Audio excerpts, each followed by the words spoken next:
Ju njohim me edicionin informativ të lajmeve. Kjo është Radio 7.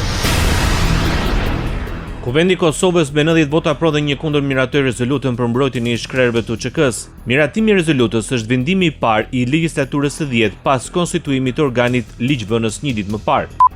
Atëherë me 90 vota për, 1 kundër, asnjë abstenim, konsideroj që rezoluta është miratuar. Vazhdojmë me Kundër rezolutës votoi vetëm deputeti Lëvizjes dhe Vendosje Fatos Geci.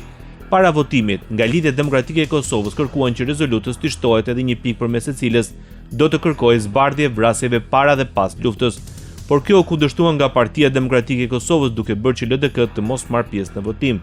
Një nga pikat e rezolutës e cila nuk ka peshë detyruese kërkohet nga dhomat e specializuara dhe zyra e prokurorit të specializuar që në ushtrimin e funksioneve të tyre të sigurojnë zbatimin në përpikmëri të standardeve kushtetuese dhe ndërkombëtare, lidhur me një proces të drejtë dhe të paanshëm, duke respektuar parimet e transparencës, llogaridhënies dhe kultivimit të besimit të publikut në drejtësi. Më herët dhe Kuvendi i Shqipërisë miratoi deklaratën në përkraje të 4 shkrerëve të UÇK-s që po gjykohen në dhomat e specializuara në Hag. Vijon mbrojtja e shkrerëve të UÇK-s në dhomat e specializuara, vazhdojnë deklaratat përmbyllëse nga avokatët e Recep Selimi dhe Jakub Krasniqit. Kjo është dita e 5 të seancës për konkluzionet përfundimtare të akuzës dhe mbrojtjes. Te njëjtën ekipi mbrojtës i Veselit përmbylli fjalën e tij duke argumentuar se ish kryeparlamentari i Kosovës është i pafajshëm dhe duhet të lirohet. Mbrojtja e Veselit këmbguli se ndaj tij nuk ka prova dhe as dëshmitar të paraqitur nga zyra e prokurorit të specializuar. Avokatët hodhën poshtë pretendimet se komunikatat e UÇK-s ishin të bazuara në informacionet e inteligjencës nga Veseli si udhëheqës i shërbimit të zbulim kundër zbulimit. Avokati i mbrojtës i Recep Selimit, Jeffrey Roberts, tha se nuk kishte ndërmarrje të përbashkët kriminale siç pretendon prokuroria. Roberts tha se Selimi luftoi për liri dhe jo për pushtet. Radio 7, zëri pozitiv i qytetit. Jep Doriqin kryetari i Aleancës për Ardhmërinë e Kosovës.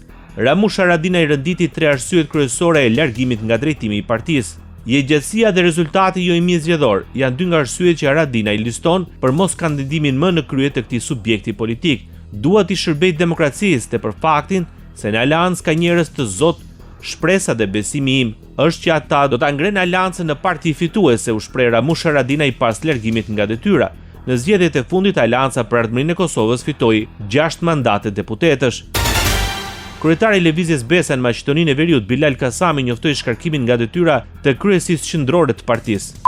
Kuvendi qendror i Lëvizjes Besa me shumicë votash miratoi vendimin për shkarkimin e kryesisë qendrore të Lëvizjes Besa në vazhdimën e procesit të filluar për bashkimin e Vlenit në një subjekt të vetëm. Kuvendi i Lëvizjes vlerësoi se duhet hapur rrugë për strukturimin e Vlenit dhe solli këtë vendim bazuar në moratoriumin e aktiviteteve partijake nga subjektet që përbëjnë Vlenit. Sipas Kasamit, Kuvendi e ka autorizuar të vijojë bisedimet për të ardhmen e Vlenit duke i dhënë mbështetje bashkimit në një subjekt të vetëm politik. Me këtë rast, Kuvendi më autorizoi mua si kryetari i Lëvizjes Besa të vijoj bisedimet për të ardhmen e Vlenit duke i dhënë mbështetje bashkimit në një subjekt të vetëm me një zgjidhje që respekton parimin e drejtësisë dhe dëgjon zërin e vullnetin e votuesit të Vlenit dhe të gjithë shqiptarëve. Deklaroi Bilal Kasami, kryetari i Partisë Lëvizjes Besa.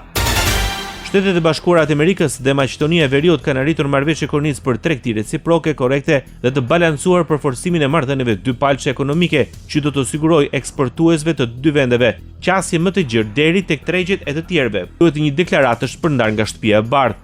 Marrëveshja do të përforcojë marrëdhëniet tona tregtare, do të mbështesë interesat e përbashkëta strategjike, do të promovojë rritjen ekonomike dhe do të thellojë partneritetin ton transatlantik, theksohet në kumtesën e përbashkët. Kushtet kyçe të marrëveshjes përfshin që Maqedonia e Veriut do të pezullojë shpenzimet doganore për të gjitha mallrat amerikane industriale dhe bujqësore të eksportuara në Maqedoni, ndërsa Shtetet e Bashkuara do të mbajnë 15% tarifat reciproke, siç është theksuar në urdhrin ekzekutiv më 2 prill të vitit 2025. Ndoqët lajmet shkurt në Radio 7, zëri pozitiv i qytetit.